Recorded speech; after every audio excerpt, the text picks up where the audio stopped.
Good afternoon, and welcome to the Wednesday afternoon conference call with Trusts Unlimited. This is Jim George speaking. I'm the non-attorney spokesman and facilitator for Trusts Unlimited, and I'd like to thank all of you for taking the time to listen to this call. Today is, Today is, February 7th, 2024. There's a lot going on. We're going to be discussing a lot of different issues because a lot of things have come into play here. By the way, if the things we discuss on this call are of interest to you, I certainly hope you'll click the subscribe button and share it with other like-minded individuals. As I said, this call is going to be a little complicated because there's a lot of things going on, not only in Iraq and the Middle East, but this country as well. First, by way of disclaimer, Trusts Unlimited is not the purveyor of the dinar and these other currencies. We're not advocating either the sale or purchase of these currencies, but as rather substantial currency holders ourselves, we're sharing with you the information that we believe to be most relevant. The most important of which is, of course, potential date for the reinstatement and revaluation of the Iraqi dinar. Even though, again, it's a complicated situation, I still am of the belief that the dinar could reinstitute literally at any time. Now, there are the naysayers. Excuse me, one sec. Yeah, I was afraid of this. Someone says they're having a problem hearing me. I don't know what's causing that. I've got the volume up all the way. Let me try one more time here to see if there's something I can do from my end.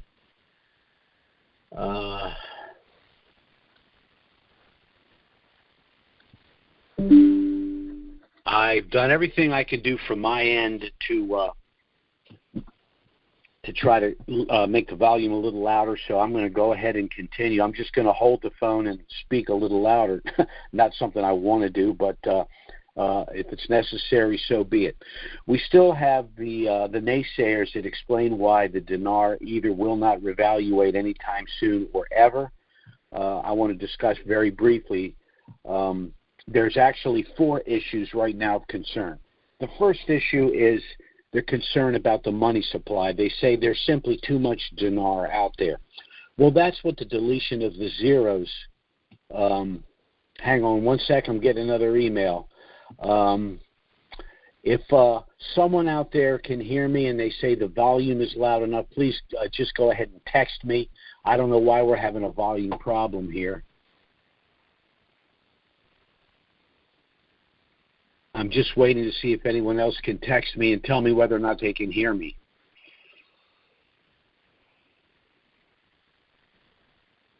Well, until I hear, I'm going to proceed and hope that you can hear me.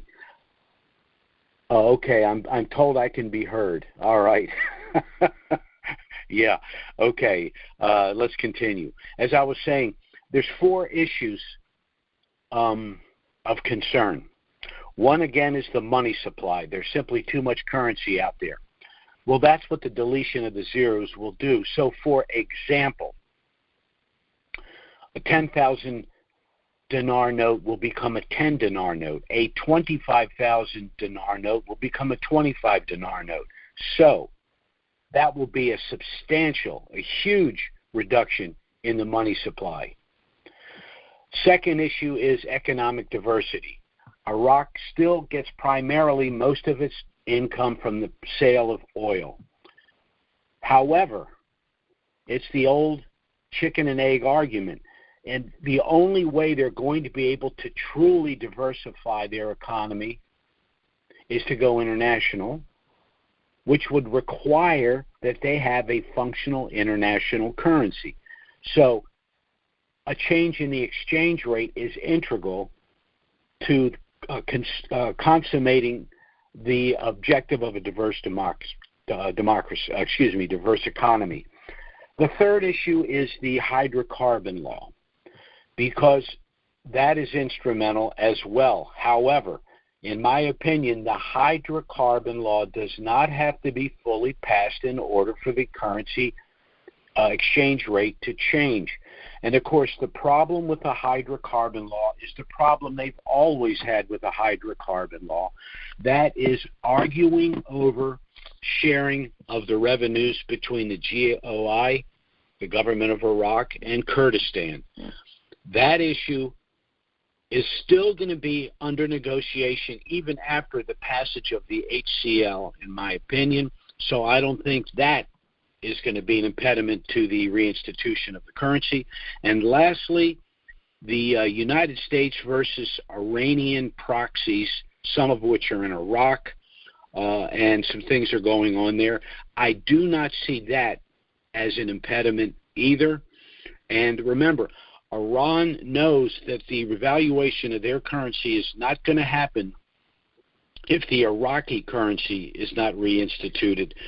So I don't think Iran is stupid enough to shoot themselves in the foot by creating so much chaos in Iraq that they can't revalue their currency, because security and stability is what they've been working on for the last year. They've accomplished that, and Iran would be making a terrible mistake by interfering in that as well. So in my opinion, there's got to be a change in the exchange rate in months, if not weeks, for a number of reasons. First, the U.S. dollar, as we all know, is banned, meaning that the purchasing power of the Iraqi citizen is based on essentially their worthless domestic currency, and that cannot continue. And the government of Iraq doesn't have nearly enough USD, despite the fact that they have the largest U.S. reserve currencies they've ever had. People keep texting me. Please try to stop texting me, because it's kind of interfering with my train of thought here. I understand your concerns. I'm doing the best I can. Where was I? Let me see. Of course, the USD is currently banned as of January 1st of this year, meaning that the citizens at the present time have no purchasing power.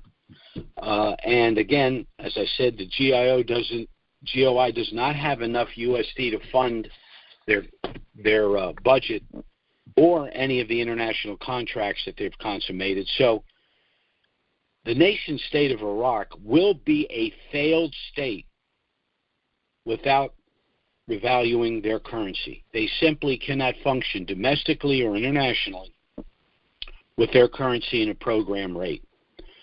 Now, of course, they do have contracts with other countries for the rebuilding of their infrastructure, their electric grid, their road system, the 19 new countries. They've also offered the opportunity to be a member of the BRICS nations, and none of this makes any sense at a program rate. Why would another country enter into multi-billion-dollar contracts at a program rate? Why would the BRICS nations be offering membership to a country whose currency is in a program rate? Not only are the BRICS nations offering Iraq membership with them, but they also are purchasing the Iraqi dinar as a reserve currency. Well, the Iraqi dinar at a program rate is a worthless reserve currency, so they know what's about to happen. Then we have some of the recent comments made by Prime Minister Soudani, Barzani of Kurdistan, Alak, the governor of CBI, and then we have the Minister of Finance and the Minister of Planning. All have recently made statements that to the Iraqi citizens to expect a change in their exchange rate. It's an absurd thing to say to the citizens if that's not in fact the case. And as I mentioned, of course, not only have the BRICS nation offered membership to Iraq, but the BRICS nations' currencies are gold-backed. Many are gold-backed. So that is, in my opinion, while I diverge for a second here, in my opinion, that means the USD is absolutely done if they do not become gold-backed. Now, there is a path to becoming gold-backed, and that is to hold gold derivatives, prior to becoming fully gold-backed. Well, the United States holds 4 trillion dinar. So that can be considered a gold derivative. But what's really happening from 30,000 feet, if you're looking down, we're seeing the century-old Keynesian economic model crumbling, the fiat debt-oriented system. It's a macroeconomic theory, and the theory is that you grow the economy through government printing of money and spending. But there's a third leg to this tripod, and that is low tax base to stimulate demand. Here's the problem. We don't have a low tax base. Over the course of the last 100 years, the highest marginal tax bracket has been as high as 70%. Some of the economically elite have wanted to see it at 90%. But the best example I can give you of what happens to the economy when you reduce the tax rate is when Reagan came into office, and he substantially reduced the tax rates. Within a year, the economy was humming, and we ended up having the longest bull market we've had in history. Well, since then, of course, we've had the Clinton and the Obama administration, so the tax rates, of course, went back up. Trump came back in, made some changes to the tax rate, economy took off, and then, of course, we got hit with COVID, and we're still trying to recover from that. But the higher the tax rate, the slower the economy. So that's where we find ourselves right now. Iraq has done just about everything necessary, both domestically and in terms of their foreign policy, to put themselves in a position to change the exchange rate. I want to give you 2 just anecdotal stories why, again, I think we're really at the precipice of a change in the exchange rate in Iraq. The first is Jamie Dimon, the CEO of J.P. Morgan Chase, is now spearheading the Western bank's move into Iraq. Now, J.P. Morgan was not really bullish on the dinar a few years ago, but they're extremely bullish now. J.P. Morgan has over $3 trillion under management, so they are a large player in all of this. So the fact that Jamie Dimon is aggressively moving into Iraq, doing bank-to-bank transactions with Iraq, tells you that the Iraqi dinar will not be in a program rate much longer, and the nation state of Iraq is going to be a very powerful economic player, certainly in the Middle East, if not beyond. And the second is personal story. It just happens by coincidence that Trusts Unlimited does their banking with Truist. Anyone that is a client of ours knows that, because our wiring instructions are to go to Truist. Now, Truist was SunTrust. They changed the name to Truist, and over the last year or so, they've made a lot of changes.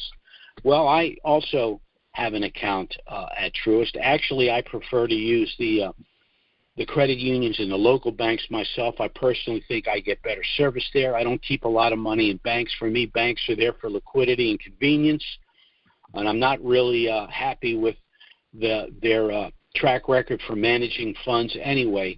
They usually put the money in their high commission proprietary products, so I'm not really a fan of the banks. But I did establish an account at SunTrust, which became Truist 15 years ago when I became affiliated with Trusts Unlimited, simply so I could go in, and because I had an account there, I could just cash their check or do whatever I wanted to do. But last week I went into the bank, and I was in line, and one of the managers of the bank came to me in line and said, hey, Jim, what are you doing? Yeah. I said, I'm here. I'm just going to cash my check. They said, well, I'll take care of that for you, but do you mind coming into my office for a minute? So I went into his office, and he said, I know a little bit about Trusts Unlimited. I know you do like currency work, things of that nature. And I said, yes. And he said, well, does it involve any of the Middle Eastern currencies? And I said, you mean like the Iraqi dinar? And he said yes. And I said, well, yes. Many of our clients happen to be holders of the dinar. And he said, well, would it be possible for us at some point to maybe be a guest on one of your podcasts and talk about our services, because we do currency exchanges and we do international banking transfers as well. And I said, well, that's not my call. I'll talk to the lawyers, but, I appreciate that.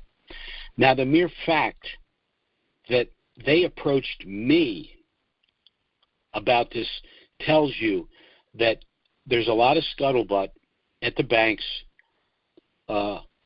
in this country and other countries about what's going on. It cannot be a coincidence that all of these discussions are taking place. So for all of these reasons, I think we're in a very good place with the Iraqi dinar. And I think our patience is going to be well served in the not too distant future. Now, that, of course, brings me to why we have these podcasts and why we've been doing them, why I've been doing them for 15 years. I want to discuss the benefits of our Family Asset Protection Trust package. Now, in the past, we've discussed this package almost exclusively for those that have dinar and other currencies, and what the advantages are of taking an asset and putting it in trust before it appreciates substantially. But based on where we find ourselves now with the Biden administration and what's going on, any American needs to establish for themselves a Family Asset Protection Trust package. I'm going to touch on the reasons why, whether you're a dinarian or not. Now, one of the things that we hear a lot from Biden and company is their little limerick here, saving our democracy. We're hearing this all the time. The only reason I bring this up is because I want you to understand the amount of bold-faced lies that are being told and how we are being gaslighted every day by these people. First of all, we're not a democracy. We use the word small d, but we're not a democracy. We're a constitutional representative republic. And that's the problem, because the left in this country does not want a constitutional representative republic. They want a one-party socialist open border welfare system. As an example, what does this group oppose? They want to stack the Supreme Court. They oppose the current configuration. They want to end the Electoral College, which helps to level the playing field for all states. They want to end the Senate filibuster, which ends any minority rights in the congressional branch. And they want to amend or repeal the First, the Second, the Fourth, the Fifth, and the 10th Amendments. Basically, they want to destroy our system fundamentally and, again, replace it with a one-party social democracy. Well, let's take a look at Joe Biden's America today. Inflation was 1.4% when he took office. The real inflation rate, not the jerry-rigged number they give us, is probably about 10%. Now, they're running around saying, oh, guess what? We've slowed the rate of inflation. We've slowed inflation. Inflation is cumulative. If the inflation rate was 10% for the last 3 years, the fact that this year it dropped a little bit is still on top of the 10% that we've already had to endure. And I would argue that that hasn't happened either. Then we have the open borders. 10 million unvetted individuals coming into this country. The largest segment in the last 3 months have come from China, men between the ages of 19 and 25.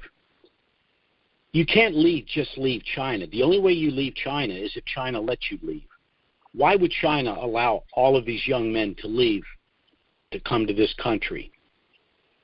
I discussed this in the past, but let's just cut to the chase here. If 1% of the 10 million that have entered this country, unvetted individuals roaming around this country, are bad dudes, that's a standing army of 100,000 people in the gates. Then we have all of the foreign wars and what's going on in the Middle East. Remember, under Trump, we had de-escalation. We had no wars. We had peace in the Middle East. We had the Abraham Accords. We had individuals that have been enemies for a century talking to one another. Now we have a problem in Ukraine. We have the problem in the Middle East. We have a problem with Iran. We have a problem with China. All of this can and should have been avoided. And lastly, I mentioned it earlier, the assault on our Bill of Rights. The First Amendment, all of the censorship. We now learn that government agencies have been involved with censorship. The Second Amendment. So it's not bad enough that we have, as I said, maybe 100,000 bad dudes running around in this country that could be a standing army. The solution on the left is to disarm the American citizen. The Second Amendment says we have the right to keep and bear arms. That means to possess and to carry, and such rights shall not be infringed. It can't be any clearer than that.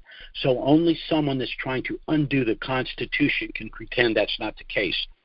Then we have the Fourth Amendment, our right to privacy, which is unfortunately, courtesy of the information age, is kind of hard to do, although this trust package does a lot to protect us in that regard. But they're trying to push the central bank digital currency. The central bank digital currency will monitor the inflows and outflows of all your accounts or all your expenditures.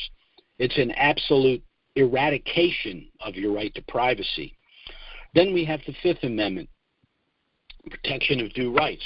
Well, their assault on the first three amendments necessarily goes after our due process. I'll give you an example. Donald Trump's second impeachment was based on an 11-minute phone call he had with the Ukrainian prime minister. Evidently, he was too close to the money laundering thing that the left in this country has been running through the Ukraine for some period of time. So they had to impeach Donald Trump based on again, it was an 11-minute phone call based on the hearsay testimony, which is inadmissible under the federal rules of evidence, of an anonymous whistleblower, meaning that Donald Trump, as a citizen of the United States and as the president, is unable to confront the accuser. Utterly blatant. And if they can do that to a sitting president and then indict him every 5 minutes thereafter, there is no due process for anybody in this country. Finally, the 10th Amendment, basically states' rights. Of course, the argument the left has always used against states' rights, they say, well, we had slavery, so that's the problem with states' rights. Well, we had a civil war to resolve that issue. But the slavers were the Democrats. The people now that say we can't have states' rights because of slavery, well, that's on them. By the way, they also have a problem with the NRA, the National Rifle Association. The National Rifle Association was created by the Republican Party, originally called the Abolitionist Party, in order to arm blacks in the South to protect them from the KKK. So when you investigate these people, what they oppose or what they're for and why, you figure out what's going on. They don't like the Constitution. They don't like that we're a constitutional representative republic. They don't like the decentralization of the federal government. They're trying to federalize everything. As a matter of fact, Biden just tried to federalize the National Guard. While we're talking about the National Guard, let me mention something called the Dick Act of 1902. The Second Amendment, our right to keep and bear arms, has been attacked more than all other rights of the First 10th Amendment, the Bill of Rights, combined. They just don't want our citizens to be armed. They want to create a police state. And that's what an unarmed citizenry is, members of a police state. The government is armed, you're defenseless. They can do what they want. The Dick Act basically divided up our military in three ways. First, we had the federal military, which is not permitted to utilize its power against American citizens. Now, if you'll remember, Biden gave that blood-red speech with the two soldiers behind him holding their rifles, and he was waving his arms and talking about, hey, you can't mess with the federal government because we have bombs and missiles. Well, unfortunately, the federal government cannot attack an American citizen. Then we have the National Guard, which is regulated on a state basis. And this National Guard in Texas, pursuant to the Guarantee Clause of the United States Constitution, is putting up razor wire to protect itself from invasion. Read the Guarantee Clause. That's Article 4, Section 4 of the Constitution. It's clear. They're under an invasion. They're exercising their constitutional right to protect the citizens of their state. What did the federal government do? They came in to cut down the razor wire. Even the federal agents have stood down and said, no, we can't do that. And then the third component of the Dick Act was the citizen militia. So we have the federal United States military, we have the state National Guard, and we have the citizen militia. That's us. Delineating specifically what the Second Amendment provides. And they're pushing against all of this. So they want to let 10 million people in here, unvetted, knowing that a substantial amount, most recently, are Chinese nationals that aren't even permitted to leave their country, and they're here. Why? And at the same time, they want to disarm us. That's the people in charge in our country right now. But they have a problem. They can't get around the Constitution no matter what they try. Shootings, whatever they do, no matter what they do, they simply cannot get around it. And the reason that's important is because under Western law, going back to the Caesars of Rome, we've been able to establish trusts to protect ourselves. Caesars of Rome used them to protect themselves from the Senate. The royalty of Europe established trusts to protect themselves from the monarchs. Even the land grants to the United States from European nations were put in trust to protect them from cheating back to the monarch, remained in their family. When a land grant was given to a family, they were put in trust. These trusts are black letter law, and they're protected. Well, these trusts exist today. And we've established a specific trust initially to provide protection for individuals that had dinar and other currencies. But given what's going on in this country right now, I think every American citizen, whether they're a person of great wealth or humble means, needs to protect themselves from the kleptocrats in Washington who don't want you to even possess this wealth. One of the reasons I think that what's going on is taking so long is because the elite don't want we peasants to enjoy this wealth. The problem is they can't figure out how to keep it for themselves and deny it to us. But going to the bank and doing your exchange, in my opinion, is not good enough.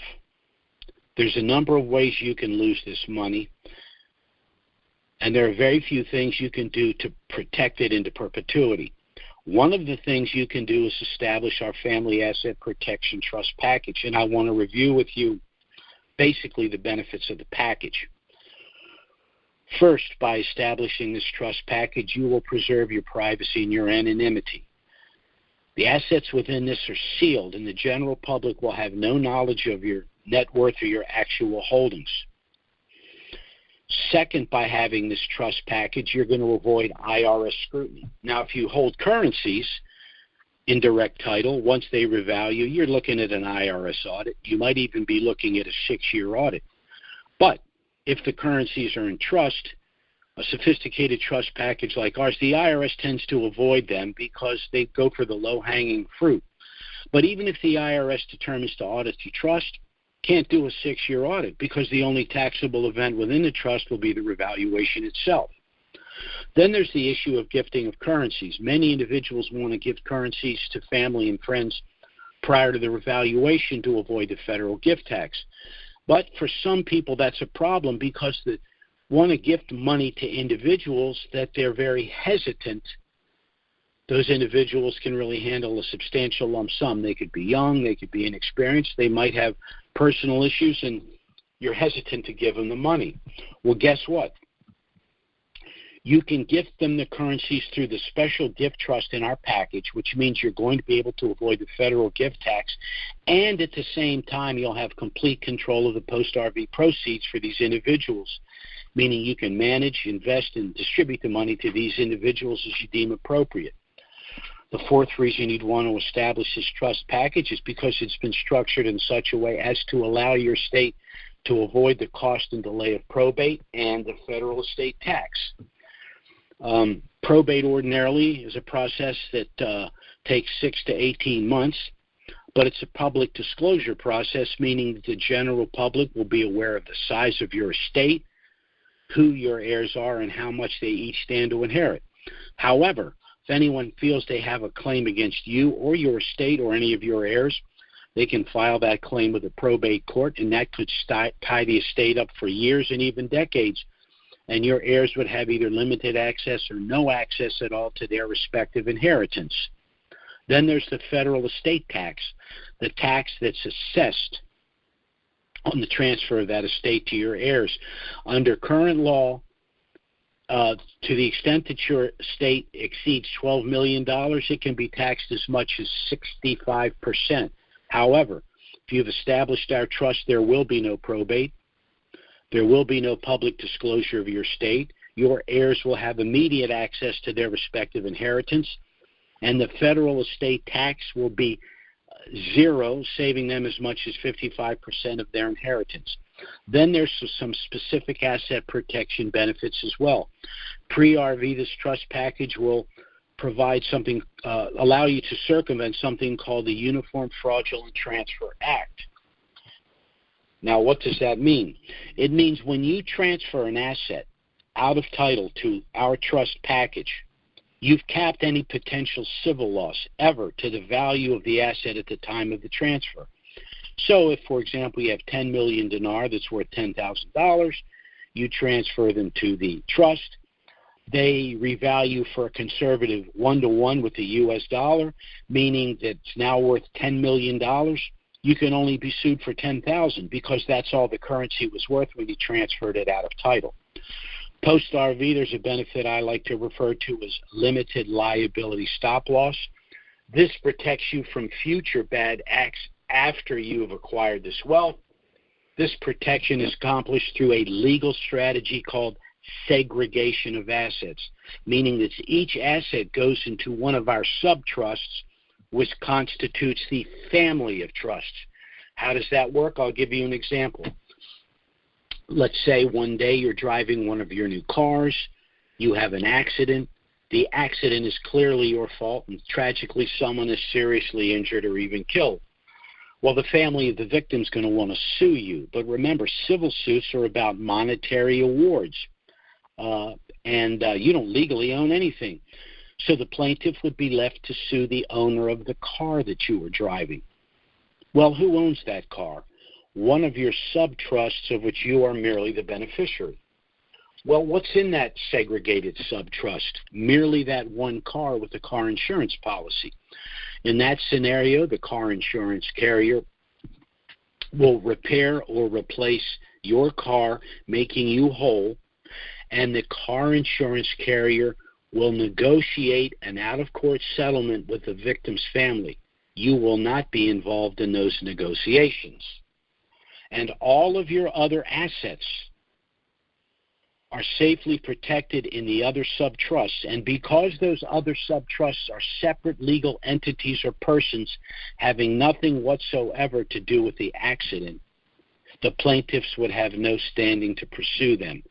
So this is how you protect your wealth, both pre-RV and post-RV, from any future bad acts.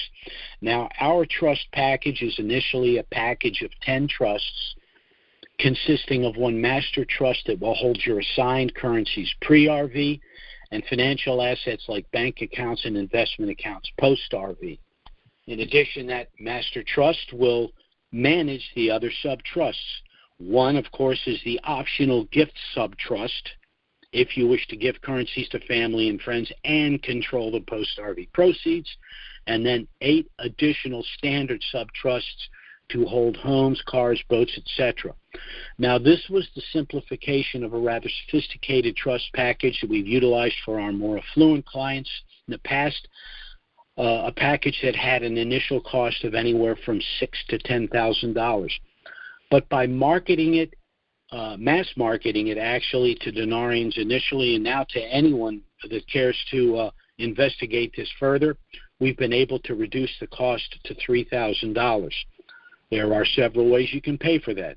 Pay us up front. We'll discount the price further to $2,500, saving you an additional $500. That's not possible. We even have a deferred payment arrangement. You'd make an initial payment of $525, which sum would offset our out-of-pocket costs just to produce and deliver your trust package to you. Balance of the $3,000 would then be paid in $100 monthly installments. There will be no interest charge. However, once the Iraqi dinar revalues globally, any unpaid balance would need to be paid within 30 days.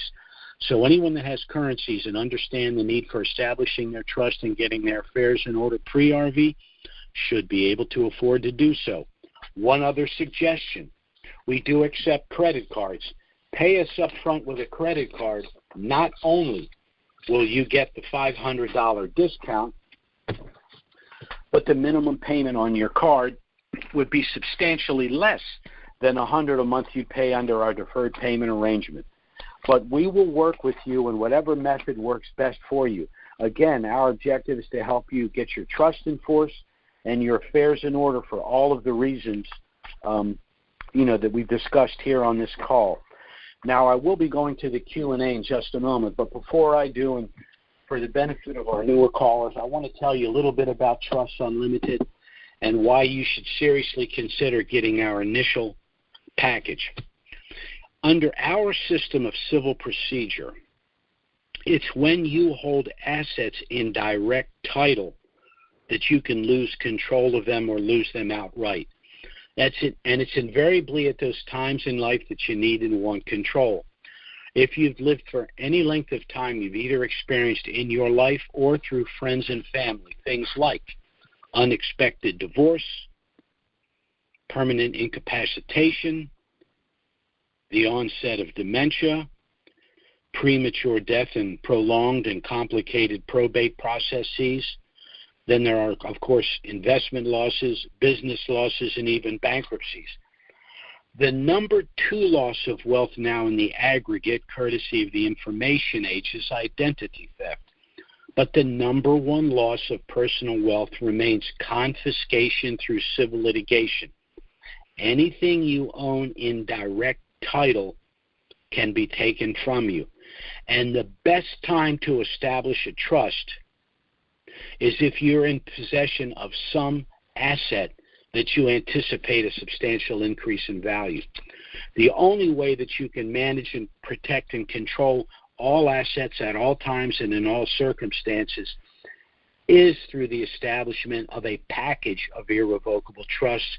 And again, particularly if you have an asset like these currencies that you anticipate a substantial increase in value. And we at Trusts Unlimited will do everything we can to help you accomplish your personal and financial objectives, both pre and post-RV as we understand them. So I'm going to go ahead and open up the Q&A here. And if anyone has any questions, I'll be happy to assist you. I certainly hope you can all hear me. I apologize if I got a little curt there. About 10 people chimed in and said, yeah, I can hear you, And on my end, my phone's beeping away. But we do have a few questions here. Our first question is area code. By the way, before I take this call, if I cannot hear you, that tells me we've got a problem with the sound, but I'll do the best that I can. Our first call is area code 347. That's 347. Go ahead. Yeah, it's pretty familiar. I have a question about taxes. If you're an individual, don't you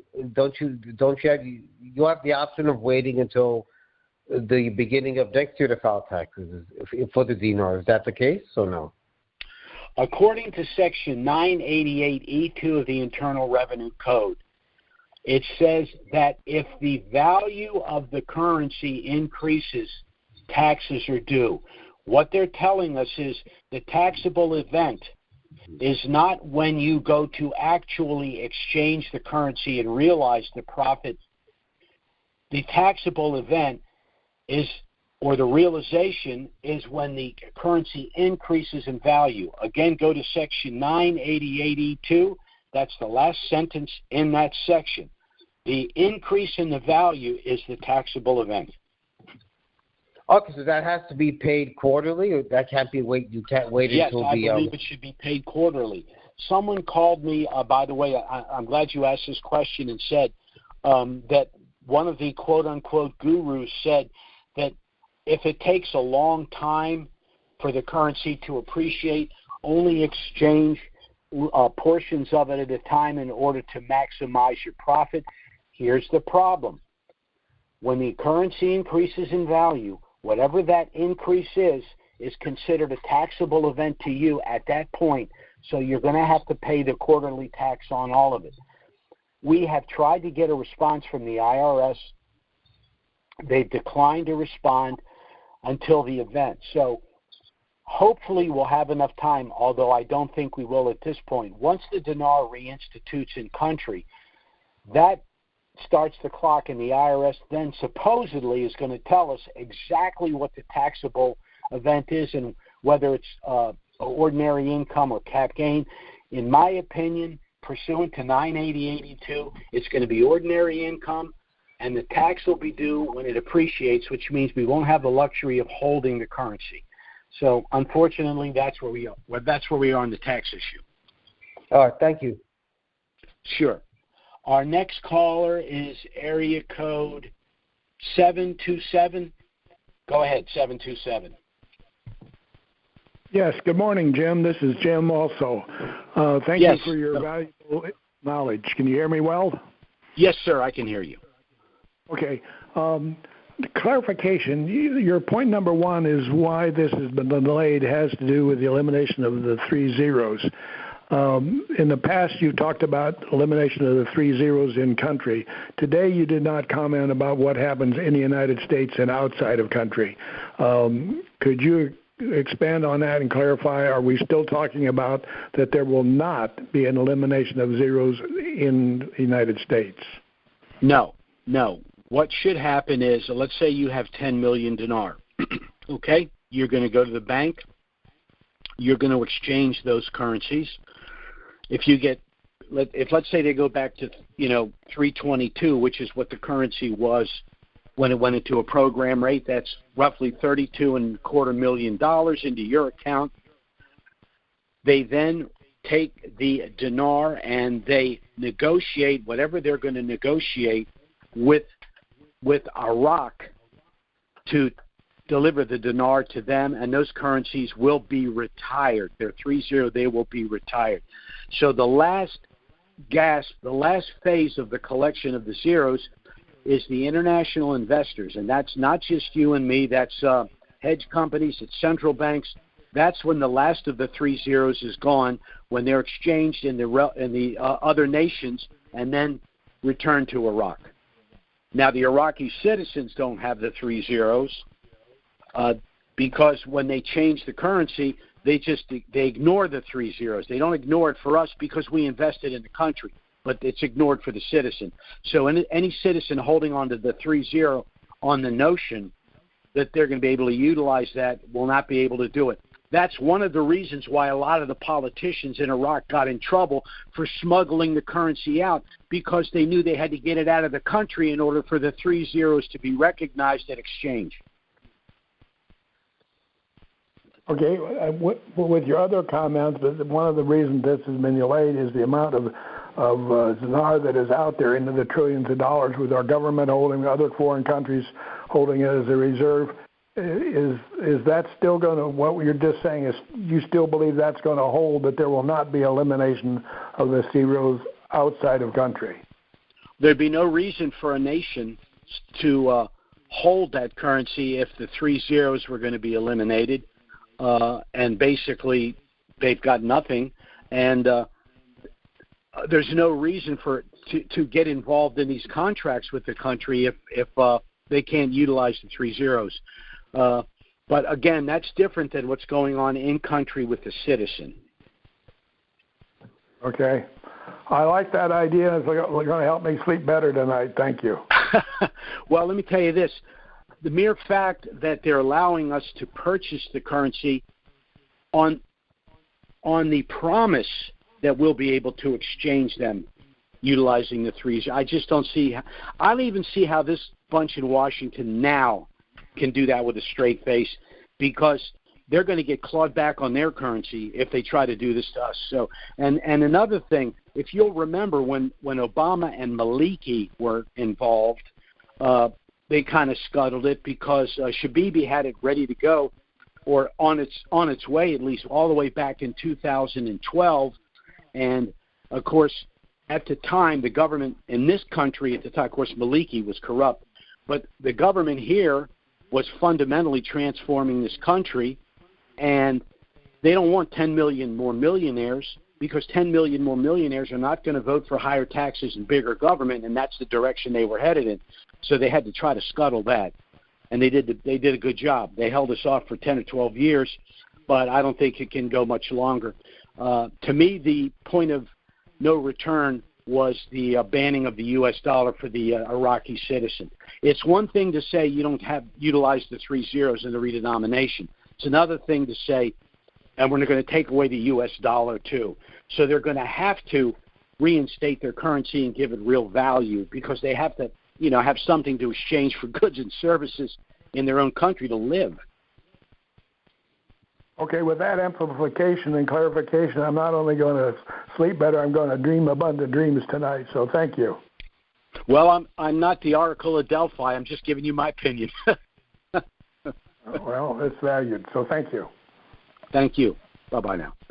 Okay, our next caller is area code 954. That's 954. Go ahead. Hey, Jim, how are you? How you doing? Thank you for taking the call. Okay. A quick question. On the turn time for the initial package from the trust, I had someone that submitted 10 days ago just for the initial package and hasn't gotten a response. So is it because you're still really busy? I think 10 days is a little bit.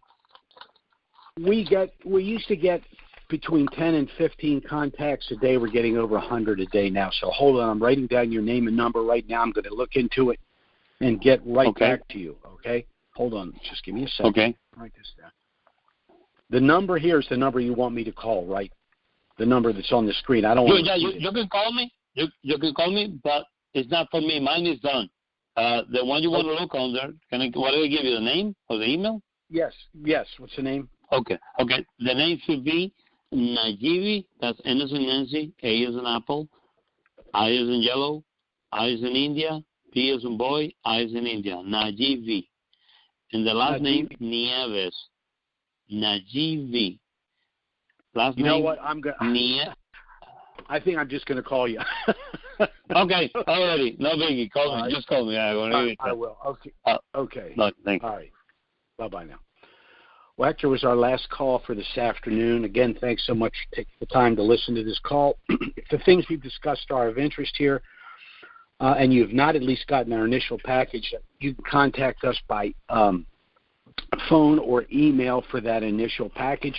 Our email address is trusts with an S, unlimited LLC at gmail.com, and our phone service is 307-274-4122. Contact us by email or phone. We'll be happy to get our initial package out to you. You can review the package. Contact us if you have any questions. We'll be happy to assist you. There will be no consultation fee. Everything you need to proceed is in the package. However, you're under no obligation to do so. You will even receive an invoice if you elect to proceed and you want to pay by credit card, but the invoice auto-cancels after 5 days. So in order to save us time and everyone time, we send you everything you need, but you're under no obligation, and you certainly contact us if you have any questions. Our next call is scheduled for next Wednesday. Certainly, if something of a dramatic nature were to happen between now and then, we'll try to get out an emergency email and schedule an emergency conference call. But failing that, we'll be back next Wednesday, noon Eastern, 9 a.m. Pacific. Thanks so much for listening, and have a great week, everyone. Bye-bye.